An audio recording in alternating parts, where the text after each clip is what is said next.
The drone was so close I could see its tiny camera lens tilt downward like some kind of flying peeping Tom, just as I was settling into my pool float, sipping iced tea, and wearing nothing but a sense of peace I hadn't felt in years. The worst part?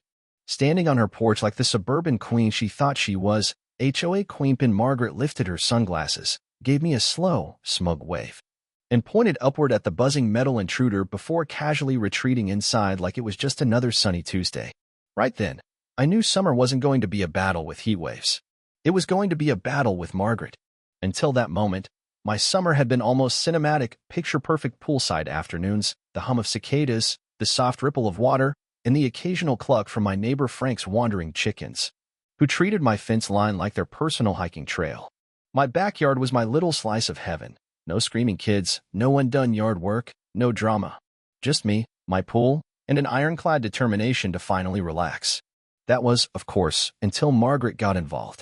Margaret had been the self-appointed enforcer of our HOA for years. She wasn't elected. No one even remembered how she got the title. But somehow she wielded it like a sheriff's badge. The woman could find a violation in a monk's monastery. She'd written me up for everything from excessive wind chimes to grass too green, because apparently, lawn realism was a clause in the bylaws she totally didn't make up. I had learned to let her nonsense roll off me like sunscreen. But the drone? The drone crossed a line I didn't even know existed. At first, I tried to rationalize it. Maybe it wasn't Margaret's. Maybe some teenager in the neighborhood got a new toy.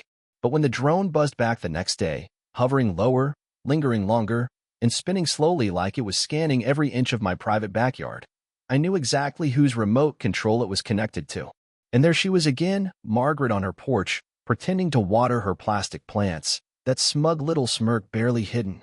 Determined to get answers, I dried off, threw on some flip-flops, and marched across the perfectly measured property lines.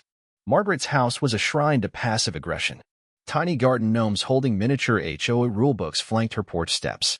A wooden sign above the door read, "Good fences make good neighbors," which might have been ironic if it weren't so chilling. She greeted me with her usual syrupy voice. "Oh, hi, dear. Everything okay?" she asked, blinking innocently. I pointed at the drone, still buzzing like a nosy hornet. "Is that yours?" She looked up and squinted. "Oh goodness, is that one of those newfangled gizmos? Maybe the kids are up to mischief." "Kids don't usually fly drones with zoom lenses and HOA stickers," I shot back. Her face flickered for just a second before snapping back to step forward pleasant. Now, don't go pointing fingers. If you don't like it, you could always read the HOA guidelines again. We wouldn't want to violate anything." I turned to leave, blood pressure spiking like the fountain in Margaret's birdbath.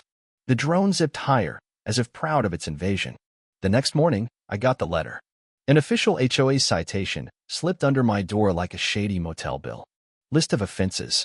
Unauthorized pool decor, for the flamingo floatie my niece left behind, excessive splashing, and, I kid you not, public indecency. Apparently, my one-piece swimsuit was a neighborhood eyesore. That's when it clicked. Margaret wasn't just being nosy. She was gathering evidence. One ridiculous infraction at a time. This wasn't about rules. It was about control. I sat on the edge of my pool, staring at the calm water. Two options, hide or fight. And while I loved a good lazy afternoon, I loved winning a whole lot more. Margaret wanted to play Air Force? She better be ready for turbulence. I glanced at my garden hose, coiled like a sleeping snake. She had technology. I had water pressure. I decided right then, the next time Margaret's drone dared to visit, I'd be ready. And oh, was I ready. The next few days played out like a military training montage. I tested the hose, practiced my aim on leaves, squirrels, even one of Frank's rogue chickens. I Googled best water pressure to knock drones out of sky. I was becoming a slightly unhinged suburban MacGyver. Then, the drone returned. Flying lower. Bolder. Margaret stood in plain view this time, arms crossed, watching. I didn't flinch. Just waved, all sweet and innocent. But inside, I was ready to unleash war. I cleaned the yard, placed my brightest floatie in the pool, and set the scene like bait. 2:17 p.m. sharp, the drone swooped in. It hovered low. Closer. Closer still. Then peace SHHHH. I hit it with the hose. First shot missed. Second? Dead on. The drone jerked, spun, water hitting its sensitive guts. Margaret's binoculars trembled. I kept spraying until the drone spiraled out of control and crash-landed in my rose bushes. Silence. Then the storm. Margaret marched across the lawn like a one-woman army. You attacked private property, she shrieked. You invaded private property, I corrected, garden hose still in hand. Neighbors peeked from blinds. Even Frank paused mid-barbecue. You'll pay for this, Margaret screamed. Less than 24 hours later, another envelope appeared. This one thick, full-color photos circled in red, floaties, deck chairs, a half-eaten sandwich. But what Margaret didn't know was that I had evidence too. During the crash, the drone's camera popped free. I pocketed it. That night, I reviewed the footage, expecting boring backyard shots. What I found: surveillance of everyone, every backyard, every moment. Kids' parties, sunbathing, BBQs. Margaret had been running a full-blown blackmail operation.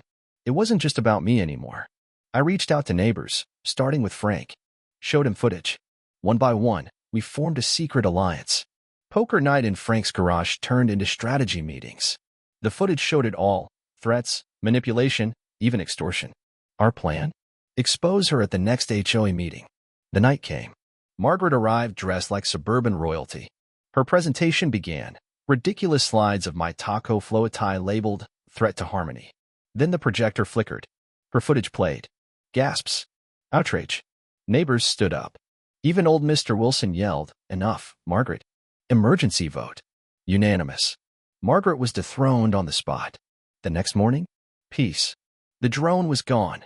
People smiled, spoke, laughed. And then, an envelope on my doorstep. Inside, a new drone. High-end. With a note: "You fly better than Margaret ever could. Have fun." No name. Just gratitude. I flew it, but never over fences. Never over lines. Just to capture life, reborn. And one day, I saw Margaret's garage cracked open, shelves of drones. More than one. But I wasn't scared. Not anymore. Because we were ready. Hose in one hand, remote in the other. This time, the neighborhood stood together.